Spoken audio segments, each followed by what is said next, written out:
Señoras y señores, gracias por continuar con nosotros en Matinal. Vamos a nuestra entrevista central con Melanio Paredes, ex ministro de Educación y miembro del Comité Político del Partido de la Liberación Dominicana, que está con nosotros en el día de hoy.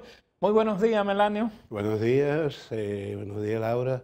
Buenos días. Llegó diciembre. Ay, sí. Sí, llegó diciembre, sí. Y llegó activo. Así es. A propósito, y bueno, diciembre llegó con un informe de la UNESCO sobre la situación de la educación. Cuéntenos de los resultados que, bueno, no son prometedores para la República Dominicana. ¿Y en qué momento, Laura? ¿En qué momento? Porque lo que estamos viendo en educación son desencuentros. Lejos de el esfuerzo que se hizo en ocasión de la aplicación del 4% como inversión del Producto Interno Bruto en educación, que generó inclusive un pacto por la calidad de la educación. Lo que estamos viendo en el Ministerio de Educación actualmente son decisiones unilaterales, desencuentros, poco consenso, que son fundamentales para enfrentar una situación como esta. Y ayer se conoció los resultados de la cuarta prueba regionales de educación. El Laboratorio Latinoamericano de la Calidad de la Educación se creó en 1994 y desde ese entonces hasta la fecha han realizado 4 pruebas regionales. Generalmente eran cada 4 años, pero esto no ha sido tan homogéneo. La primera que yo conocí fueron las segundas, las pruebas le llamaban CERCE. CERCE porque eran segunda, terce la tercera, y esta se denomina Estudio Regional Comparativo y Explicativo, ERCE 219. La segunda se aplicaron en el 2006, durante la gestión de Alejandrina Germán, pero sus resultados los conocimos en el 2008. Hay un periodo de procesamiento de estas pruebas que implica alrededor de 2 años. Entonces, recuerdo que esos resultados de las pruebas CERCE de aplicar en el 2006, la conocimos en el 2008, cuando asumimos la dirección de la Secretaría de Educación en ese entonces. Y fue deplorable. Yo recuerdo que fue uno de los salones octagonales de la Pucamaima, y allí, en 17 países y un estado mexicano, la República Dominicana estaba en el último lugar en materia de desempeño de sus estudiantes en lectura, lectoescritura y matemática. Bueno, yo decía que lejos de ponernos a darnos golpes en el muro de las lamentaciones, debíamos asumir esos resultados como un desafío. Y justamente en esa dirección comenzamos. Pero en el 2013 se conocieron los resultados de las terceras pruebas regionales. Se aplicaron en el 2011, creo que fue la gestión de Josefina Pimentel, y se conocieron en el 2013. También ocupábamos el último lugar en un grupo de unos 16, 17 países. Y estas se aplicaron en el 2019 y se conocieron esta semana. Son digamos, las cuartas pruebas. O sea que digamos que este es un diagnóstico de cómo estábamos a nivel educativo en 2019. Así es. Y aun cuando hay un caramelo, Perú, República Dominicana y Brasil son las que mejor desempeño han tenido entre el 2013 y el 2019, o mayor avance han tenido. En el caso dominicano no podía ser menos, porque estábamos en el piso. Y entonces yo lo que quiero llamar la atención es no contentarnos con el ligero nivel de avance que debe ser el resultado de la aplicación del 4%. Justamente en el 2013 fue que se comenzó a aplicar el 4%, ya en el 2019 teníamos unos 4 o 5 años aplicándolo. Y ahí se advierte una mejoría, pero todavía insustancial, totalmente insustancial. Y yo quiero llamar la atención, y si es posible poner un gráfico que quería compartir con ustedes y el público, en razón de que yo sabía que este tema podía efectivamente salir a relucir. Miren, esos son lugares, el gráfico mayor, donde están las barras, esos son resultados absolutamente inaceptables para la República Dominicana. Los dominicanos tenemos que ser mejor que esos que reflejan esos resultados. En la parte derecha están las barras con el porcentaje de alumnos que apenas tienen el nivel básico, el nivel mínimo de competencia. ¿Y cuál es el nivel mínimo de competencia? Bueno, por ejemplo, en lengua española, ¿cómo se aplican las pruebas? Se pone a los alumnos a leer textos, varios textos. Y entonces la prueba consiste en hacerle preguntas sobre los textos leídos para ver comprensión literal, comprensión inferencial y comprensión crítica. Ya la lectura comprensiva. Lectura comprensiva.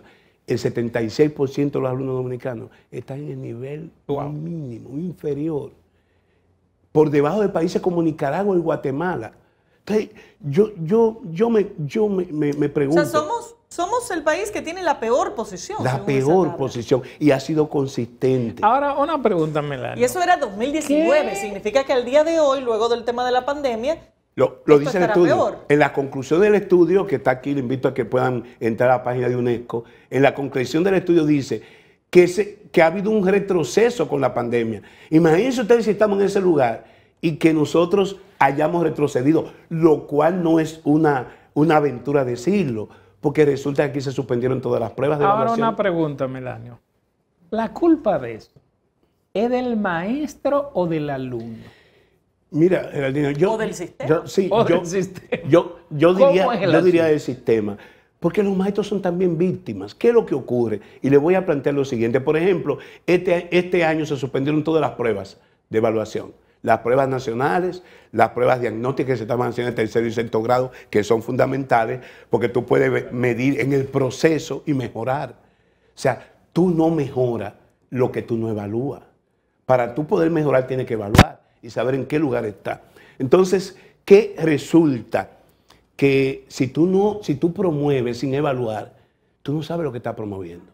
Y si tú promueves alumnos que en tercer y cuarto grado no saben leer ni escribir, finalmente esos alumnos, por la vía que sea, porque no evaluamos adecuadamente, van a graduarse como bachilleres, van a ir a las universidades.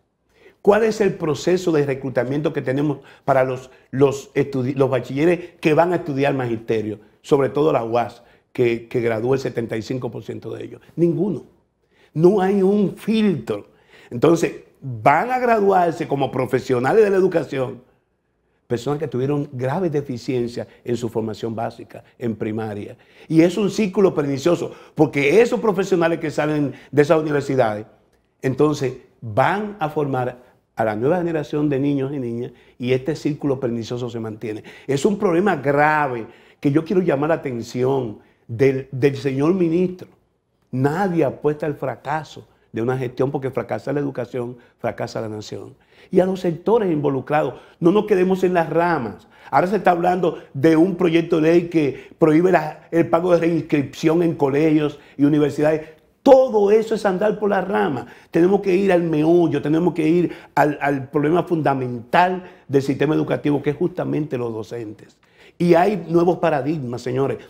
La pandemia ha demostrado que el futuro ahora sí es incierto.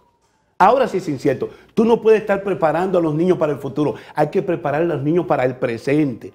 Esta generación de niños y niñas tenemos que protegerlo. Y la mejor forma de protegerlo es ayudarlo a identificar, a comprender su medio, a gestionar sus emociones y sentimientos. Y no lo estamos haciendo. Dentro de toda esa situación, ayer salió a relucir la renuncia de la mayoría de los integrantes de una comisión evaluadora que tiene que ver con los concursos.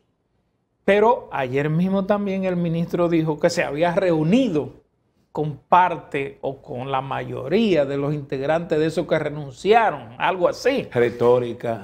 ¿Cuál es la realidad y por qué renunciaron? Lo cierto es que porque renunciaron, pero no se dijo por qué. En materia de concurso de docente, que está consignado en el pacto educativo, en la propia normativa, la ley de educación, el ministerio ha reprobado. Y ha reprobado consistentemente. O sea, ahora no fueron los estudiantes, fue el ministerio que reprobó. Ha reprobado consistentemente. Se supone que esa comisión en la que estaban las universidades, que forman maestros, y ONGs. ONG que trabajan por la calidad de la educación, reconocida, ahí está el IDET, y a mí me consta el esfuerzo de ese grupo siempre por contribuir y aportar a la mejoría de la educación. Bueno, a ellos había que entregarle un mínimo de las condiciones en que se iba a impartir el concurso, por ejemplo, la asimetría o no entre los contenidos que reciben esos maestros que van al concurso en las universidades, el diseño de las pruebas, si esas pruebas han sido sometidas a un proceso, porque tiene que ser así. Y nada de eso lo tenían. Entonces tú no puedes ir a un proceso simplemente a certificar que los maestros concursaron y se quemaron. O sea, tú tienes que ir a un proceso en que tú puedas discernir en si la herramienta es la adecuada. O sea, que a ellos no le dieron las bases sobre las que se iba a hacer el concurso. Proceso de veeduría. Hicieron lo correcto en renunciar. Y yo llamo la atención. Pero el ministro dijo ayer que se reunieron. Bueno, pero retórica. Nosotros el 25 de julio, y digo nosotros, una mesa técnica del Partido de Liberación Dominicana, depositó un documento en el Consejo Económico y Social, donde llamábamos a retomar el pacto educativo. Estos temas no son ni siquiera del Consejo Nacional de Educación, donde por una forma u otra el ministro tiene la mayoría de los miembros de ese consejo. Esto debía el pacto, aquí se firmamos un pacto. Es más, este estudio habla de los objetivos del milenio en materia educativa para el año 2030, pues aquí tenemos un pacto con un horizonte hasta el 2030, se firmó en el 2014. Pero nosotros no hemos cumplido con los objetivos del milenio en lo que tiene que ver con la educación primaria. Bueno, pero nosotros aquí dimos pasos importantes cuando, producto de la Estrategia Nacional de Desarrollo, se firmó un pacto educativo en el 2014 con el propósito de que las políticas gubernamentales se convirtieran en políticas de Estado. ¿Y qué es lo que hay que hacer ahora? Todos los ministros de Danilo Medina pasaron por ahí y eran cuestionados. Y ahí estaba el foro socioeducativo, ahí estaban los exministros, ahí estaban los partidos políticos, ahí en ese Consejo General del Pacto Educativo. Este ministro se ha negado consistentemente a convocar eso. Y el propio Rafael Toribio, a quien le depositamos el documento, dijo que haría diligencia para eso. Pero yo me pregunto, Laura Galdino, ¿qué ha pasado con el llamado a diálogo del presidente Abinader? Una de las mesas que el partido y otras fuerzas plantearon, que no estaba la de retomar el pacto educativo. Don Melanio, pero entonces, ¿qué es lo que hay que hacer con la educación? Porque estos resultados, que insisto, son 2019, es un resultado que refleja también las gestiones del PLD con relación al tema educación. Habiendo un 4% del Producto Interno Bruto destinado a educación. Y seguimos en el fondo de la región. Entonces, ¿qué es lo que hay que hacer para que el sistema educativo dominicano saque cabeza en algún momento? Y no solo las gestiones del PLD, Laura, sino también las de otros partidos. Porque en el 2006, que nosotros volvimos al poder, se toman la segunda prueba y el resultado fue igual. Y venía de la gestión de doña Milagros Ortiz Bosch al frente del Ministerio de Educación. Y antes también, en la década de los 90, tuvimos resultados por debajo. Sí, pero el cambio que se suponía más importante, que era el aumento del presupuesto, que era, digamos, la gran excusa, que no se completaba de alguna manera el presupuesto de educación, y sin embargo, ya casi 10 años después de la asignación del 4%, seguimos en el fondo de la región. 9 años. Y yo decía que ha demandado no solamente ahora, en la propia gestión de Danilo Medina, decía que había que establecer un sistema de indicadores. Usted no puede invertir sin conocer cuál es el impacto que está generando esa inversión. No lo hay en el país. No tenemos un sistema de indicadores que nos diga si lo estamos haciendo bien o mal. Y los resultados... No, evidentemente lo estamos haciendo mal. Así es. Melanio, sí. Hay un tema que se convirtió en un escándalo al extremo de que el presidente tuvo que destituir al director del INAVIE. El ministro dio un informe después de haber designado una comisión que le rindiera un informe diciendo que se habían detectado ciertas irregularidades, pero esas irregularidades envolvían 1.200 suplidores del desayuno escolar que no lo estaban haciendo de manera correcta. ¿Qué informe tienen ustedes de qué está pasando con el desayuno escolar? Y si esa gente a la que se le detectaron irregularidades y fueron quitados, fueron sometidos a la justicia. Justamente yo decía en un acto que celebramos en Santiago, que esta justicia independiente está quedando a deber, porque ya se conoce de más de una decena de funcionarios envueltos en escándalos. Simplemente hay una sustitución y no hay un sometimiento a la justicia. Se había dicho que este presidente estaba siguiendo el patrón que siguió Bosch en el 63. Bosch sustituyó a un ministro y lo sometió a la justicia. Falta eso. O sea, ciertamente lo que ha pasado en INAVI es un escándalo mayúsculo. ¿Ustedes saben cuál es el presupuesto de INAVI? Más de 30.000 millones de pesos. Incluso un presupuesto mayor que muchos ministerios, no que poco, que muchos ministerios del país, del Estado.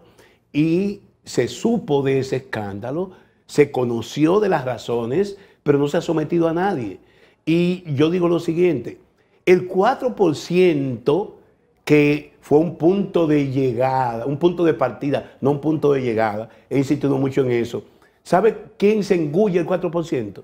La nómina de 97.000 docentes, 45.000 empleados administrativos y el INAVIE, que se lleva 30.000 millones de pesos de ese presupuesto. Lo que queda en educación, el 1 o 2% de esa inversión mínimo son para gastos operativos y no queda para impactar en términos de innovación y mejorar lo pedagógico. ¿Y se está cumpliendo esa es la realidad con el desayuno, con la tanda extendida?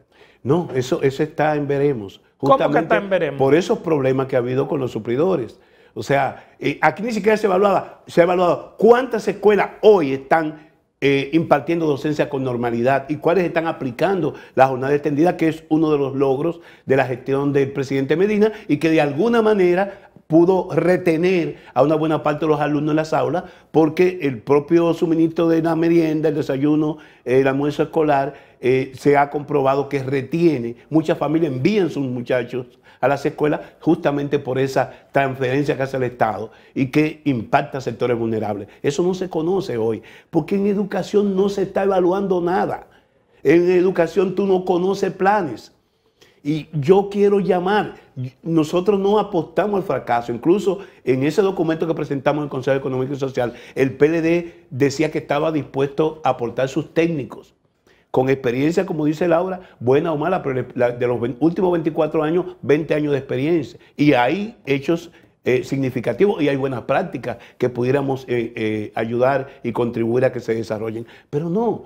Hay oídos sordos, hay un criterio de unilateralidad en las autoridades que es nocivo, porque, insisto, la educación es una tarea tan gigante que requiere de concurso de todos. Bueno, ya veremos en qué quedan estos temas. Mientras tanto, agradecemos a don Melanio Paredes, exministro de Educación y miembro del Comité Político del PLD, por su visita. Gracias por haber estado con nosotros. Señores, llegamos al final de esta entrega. Nos vemos mañana a la hora de siempre. Gracias.